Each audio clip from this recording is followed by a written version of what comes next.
নিঃসন্দেহে কিন্তু আমরা যেটা বারবার আসলে বলছি যে ফুটবল নিয়ে একটা উন্মাদনা তৈরি হয়েছে, সেই উন্মাদনাটা আসলে মূলত ইন্টারন্যাশনাল ব্রেকে অর্থাৎ ফিফা উইন্ডোতে বাংলাদেশের ইন্টারন্যাশনাল ম্যাচকে ঘিরেই হচ্ছে।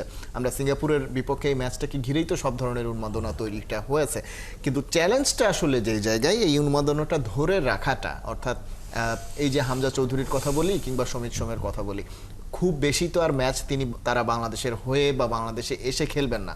ফিফা উইন্ডোতে হয়তো বা একটা ম্যাচ, সেটা অনেকটা গ্যাপ দিয়ে, এই ম্যাচটার পরেও আসলে একটা বড় গ্যাপ রয়েছে। সেখানে আসলে এই ফুটবলের এই ক্রেজিনেসটা, এই উন্মাদনাটা ধরে রাখাটা আসলে কতটা চ্যালেঞ্জিং?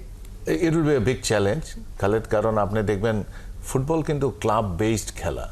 আমাদের ক্লাবগুলোর যে দশা এখন, তারা ফুটবলকে যেভাবে পরিচালনা করছেন বা ফুটবলকে আগে যে উন্মাদনা ছিল 70 থেকে আপনি 80 ইভেন 90-এর প্রথম দিক পর্যন্ত, তখন কিন্তু ক্লাবগুলো অত্যন্ত আন্তরিকভাবে খেলাগুলার জন্য প্লেয়ারদেরকে নিয়ে লোকাল লিগগুলা করতেন। এবং আমার যতটুকু মনে পড়ে ওই সময়ও কিন্তু বিদেশি অনেক প্লেয়ার এসে খেলেছেন, এবং সেই জায়গায় হয়তোবা দেখবেন আধিক্য ছিল, হয়তোবা শ্রীলঙ্কার প্লেয়ার আধিক্য ছিল, হয়তোবা ইরাকি অনেক প্লেয়ারের, অনেক জায়গা থেকে অনেক প্লেয়ার এসে খেলেছেন।